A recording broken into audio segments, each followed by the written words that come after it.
I seen him fight his last fight. He was tired in that 12-round span. Like, you could tell every time he fight, it's always like a gas tank problem or anybody. But, Tank is a different animal too. So, it's a great fight. That's why everybody want to see it. We can't just look at it and say, oh, he gonna win, oh, he gonna win. No. Going there and they very obedient to Tank's power. And Lamont wasn't that night. Lamont wasn't having it. Shakur Stevenson has warned Lamont Roach to stay away from a rematch with Gervonta Davis. He called Davis the best in the game, known for his incredible power. According to Shakur, Tank is taking fighters out and won't let Roach get lucky again. With Davis looking stronger than ever, Shakur says Roach needs to think twice or deal with the consequences. I think it'll be a chess match. I think it'll be a boxing match. People talk about his power. His power is great. You can clearly tell that he's cracking. Shakur Stevenson admits that facing Gervonta Davis would be the toughest fight of his career. He recognizes Davis's power, skill, and unpredictability, calling him a serious threat. Shakur understands the challenge wouldn't be easy and shows respect for Davis as a dangerous opponent who could push him to his limits. What would be your hardest matchup? Devin Haney, Tank, or would it be Ryan Garcia? Nah, Ryan, just X him out. He's trash. It's gonna be Tank. I ain't say it before, but I'm gonna say it like me and him the big fight. Gervonta Davis looks more powerful and built than ever in new training clips, showing sharp focus and a major physical upgrade. His tweet, "Somebody is in trouble," has fans buzzing, hinting he's ready to take over.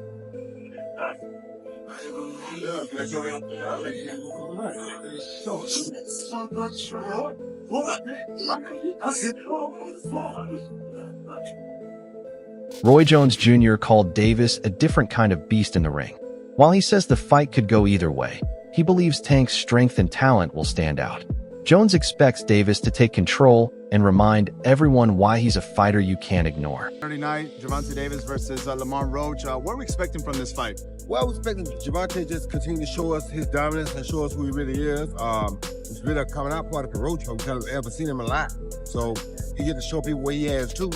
And usually when you get two guys who are boxers amateurs, it's going to equate to a good fight for the first few rounds.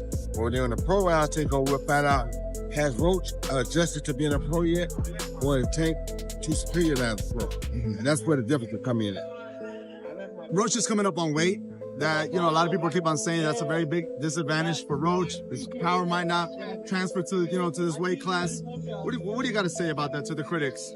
Well, I ain't really got nothing to say to the critics because most times they don't know the hell they talking about no weight, but I was able to carry my weight from 154 to heavyweight. You know how to do it right, then your weight, your punch will come with you. You don't know how to do it right, then yeah, you're going to lose your punch. So if he's a good, fundamentally sound fighter with a punch, you're going to have a punch at 130, then you're going to have a punch at 140. If he's not really fundamentally that sound, then he won't. That's why Tank is able to jump around. Tank fought between 130 and 140, whatever weight he wants to. Why? Because he's a great fundamental puncher. So his punch can be the same no matter what weight he got on. If you are fundamentally sound, that don't matter. But if you're not fundamentally sound, then yeah, what weight you going to lose your punch? That's exactly what what I thought you would say. Like, breaking that down and making understand that from 130, 135 to 140, I mean, you got to carry that power with you and how you're going to punch. If you got fundamentals, you're going to carry it automatically. I took it all with a heavyweight, from a junior middleweight. Gervonta Davis has recently joined forces with a new coach, marking a fresh direction in his training for the upcoming rematch. This move shows he's stepping up, moving away from his usual style to a more focused and polished approach. His workouts now seem more organized, with extra attention on basics and building stamina. People watching him train have noticed a new level of dedication, suggesting Davis knows what's on the line and is doing what it takes to come out on top.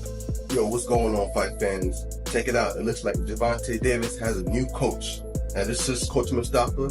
He's a well-known coach down in the Atlanta area, and it looks like we're starting to train with him. I know he has that upcoming rematch coming up. It looks like it's slated for June. Now, this coach is known for his working on timing, precision, accuracy. Those are some of the things that this coach is well known for. He's also been training Kevin Farmer for his past 2 fights. Now, what does this mean for Tank? Is he leaving Coach Kyle and Coach Kenny, or adding Coach Mustafa to the team? Is it smart to switch trainers so close to a fight?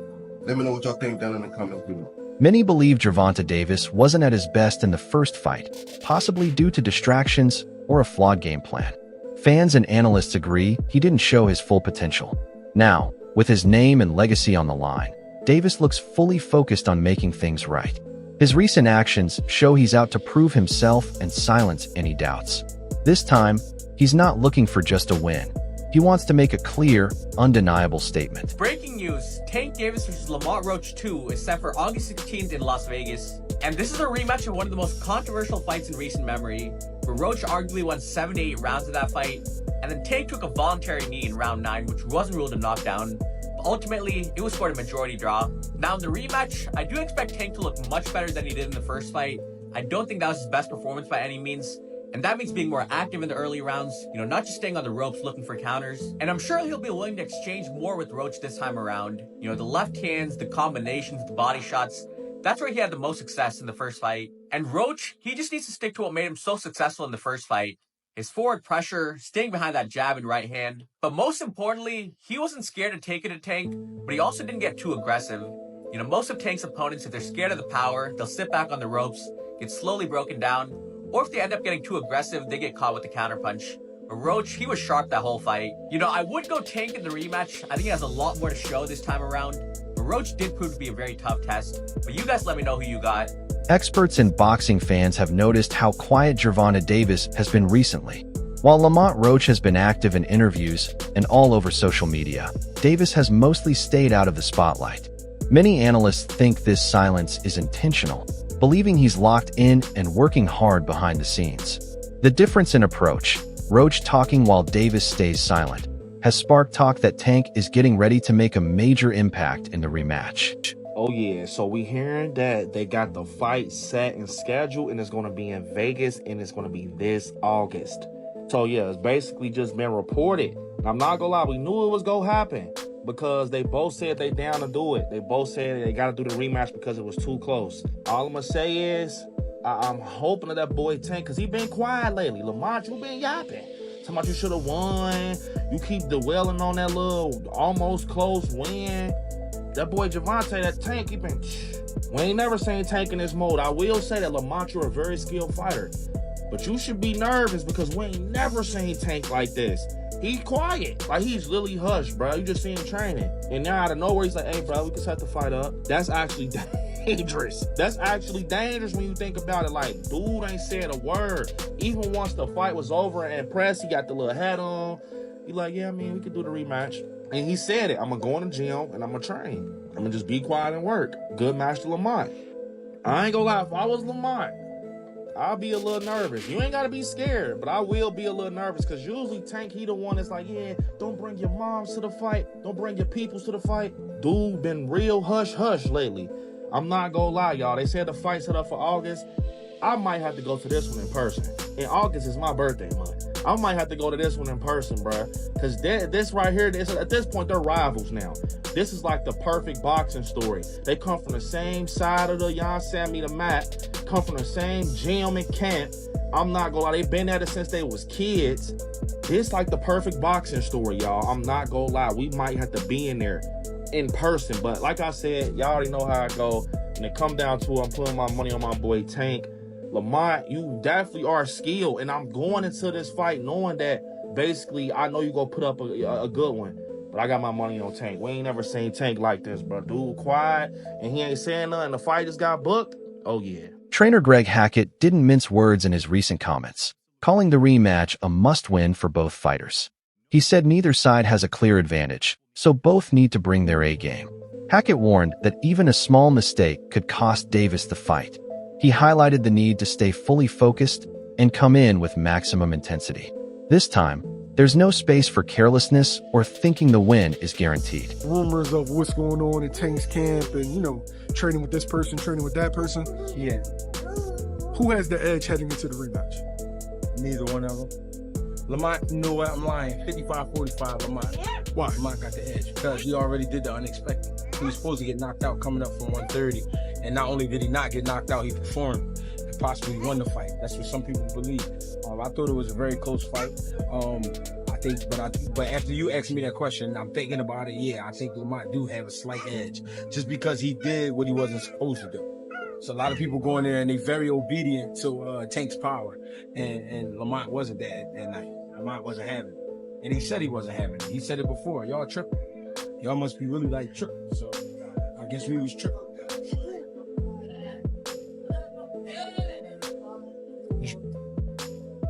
Could we see the most focused Gervonta Davis after him getting so much backlash for the performance, for the taking the knee, etc.? This would be the night we have to. We have to see the most focused on TV. Because if he's not the most focused, then he gonna be in trouble. It's just that simple. This is the night you gotta be not on your A game. You gotta be on your everything game. You know what I'm saying? You gotta have everything with you that night, and you can't play about it. And you gotta mean it. Every step gotta be counted for, and he know that. So I'm looking for this just to be a great fight. Great fight. Mikey, Garcia took a more measured approach. When discussing the rematch, he highlighted how Davis usually learns from past mistakes and expects him to come in better prepared. Garcia praised Davis's intelligence in the ring, but warned that all of that means nothing if his head isn't in the right place. Mental lapses could undo all the physical preparation. Garcia even went as far as to say that if Davis... Hopefully, I think Tank wins in the rematch. What? I think he'll make the right adjustments, and he won't take too long to fight. He kind of gave a lot of the round away sometimes. I think he'll be more active, and then he'll win. But big props to Roach for his last fight and performance. Fuck, surprised everybody. Right. I think he was robbed from the victory. Again, that knockdown should have been a knockdown. Right. But whatever, he gets a rematch, you know. And maybe they get a third fight, you know, after that. Who knows? Maybe it turns the markets back out. Maybe it turns out to be another great fucking matchup, and they say, you know what, let's run it back. Right. And maybe that controversy from the first fight actually helps Roach fucking get 3 fights out of it instead of just the one, or you know, you never know. So hey, things happen for a reason, and I think he did really well in his first one. Hopefully he puts on a great fight, even if he were to lose, but in a great fight, shit, he'll get a third fight.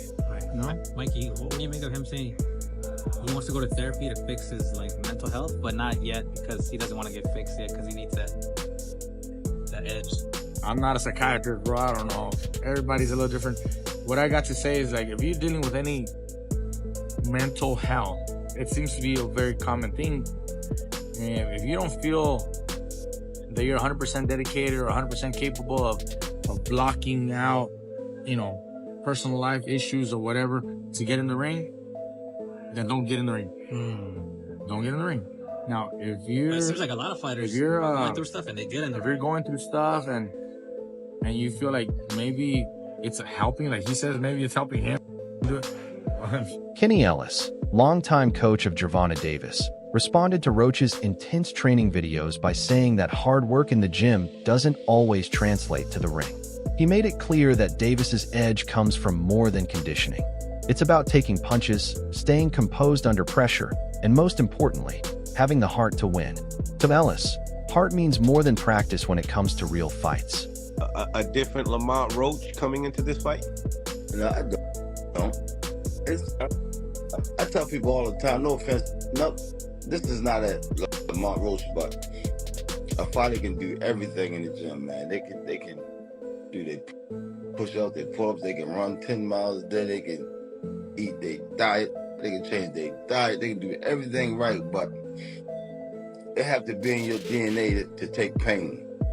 You know what I'm saying? Are you willing and able to take the pain that come with this shit? That's for any fight. Right. And that's the difference in a lot of the fights. You gotta be willing to take the pain that come with it.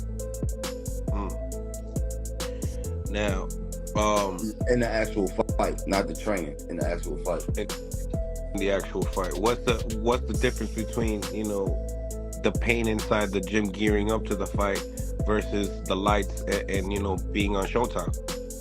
No, the workout pain, muscle sore, fatigue, that's different, but it prepares you for those lights. That pain in the actual fight, man, when shit get rattled, your eggs get scrambled, your eyes get blurry, fucking mouth and nose get fucked up. You know, a little bit of everything, body shots. You just gotta be willing to take the pain that come with it. Mm-hmm. You know, getting your equilibrium every other round. Since the last fight ended in controversy, fans haven't stopped arguing over who truly won. Some believe Roach earned it, while others stand by Davis. Now, the rematch is being viewed as the final verdict. There's a strong demand for a clear result. Both fighters are coming in with a point to prove, and the crowd wants no more confusion, no more debates, just one clear winner. I just want to know, when is the rematch going to happen at this point? Because I'm not going to lie, for it to be a whole month later and y'all still arguing over who actually won is just really like, okay, yeah, run it back, because we got to go ahead and settle this, squabble this up. I'm not going to lie, I'm not going to say neither fighter in here is shitty, okay? Because after the fight I seen on March 1st, yeah, they both was tagging shit, both getting up with each other, okay? I feel like this is the perfect match. If anybody's gonna do a rematch, it need to be them, period. And Gervonta was stinging him. I'm not gonna lie, he was stinging him. Great fight for him. But I'm not gonna lie, he came out knowing what he was trying to do. Y'all have to give it to him. Like, y'all just be hating, okay? Y'all can't get in the ring and fucking fight. Y'all just be hating. At least I'm giving them their props, okay? Because Gervonta had a great fight. Don't get me wrong. My money was on him. But I think what messed him up was the fact that when he came out, y'all know he usually be 2 steps ahead. He was 3 steps ahead. I feel like he already had Tank figured out. And he definitely was not expecting that. And him, on the other hand, I think he came in really having something to prove. I'm not going to lie, y'all. Like, it was a really good fight. And I feel like this is how I see it. In the beginning of the fight, he was stinking, back to back, you know what I'm saying? And then at the end of the fight, that's when he finally kicked it up. But I seen consistency through him through the whole fight. Not gonna lie, like, so I just feel like the rematch didn't happen because you never know. He might, now that he was 3 steps ahead, become 8 steps ahead, and he might really knock his butt down. But at the end of the day, it's like, we need this rematch because I don't think this is ever gonna be a dispute that is settled and, you know, officially he won, he lost until they fight. Like, we gotta see it. This time, the pressure on Gervonta Davis is even greater. If he comes up short again, especially without a clear reason, it could seriously damage how he's viewed in the boxing world. One loss can be seen as a bad night, but a second defeat in a big rematch could raise real doubts about his legacy. Fans and critics might start questioning if he truly belongs among the sport's top names. With his reputation, pride, and future on the line, Davis has to step up.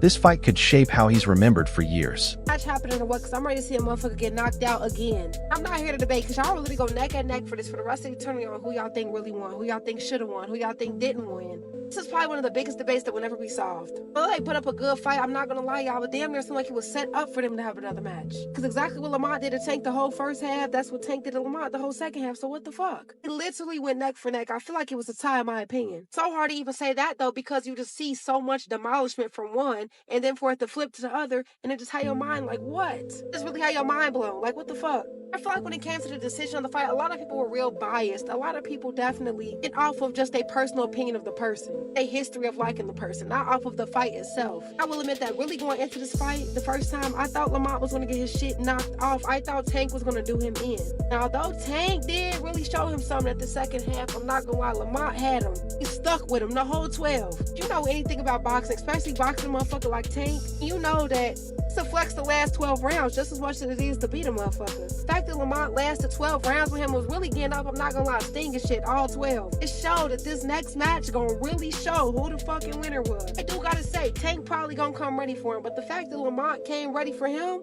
as ready for him as he did last match, I ain't gonna lie, I'm scared for both of them. This should be bigger than the Super Bowl, I'm not gonna lie. They say it's supposed to be happening in the summer, which would be a really good way to kick off the summer. Now I know these two got vengeance out for each other. Regardless of growing up together and fighting together, I'm not gonna lie, y'all. The way that fight went down, I'm not gonna lie, I really feel like this is gonna be history. Like, I can't wait to watch this shit again. Kenny Ellis has been hinting at major changes in Tank's camp ahead of the rematch. While he hasn't revealed any specifics, his tone makes it clear that something different is in the works. Ellis said this fight won't look anything like the first one, which has only added to the buzz. His decision to keep the details quiet has created even more curiosity. Whatever they're working on behind the scenes, they believe it'll show when it counts. The rematch between Gervonta Davis and Lamont Roach has the boxing world locked in. With Davis training harder than ever and teaming up with a new coach, the pressure is on to prove himself and erase any doubts from their first fight. Analysts, legends, and his own team agree, there's no room for mistakes this time. While Roach stays loud and confident, Davis's silence speaks volumes about his focus. What do you see? Both of them, like I said, they both at, top of the game. I see a competitive fight. Nice, clean, crispy shots, like the first fight, I mean, I can't speak on what I seen, but the fight will be different. Right, because you could strategize and do different things. Yeah, it'll be different. That's all for today's video. Thanks for watching, and stay tuned for the next one.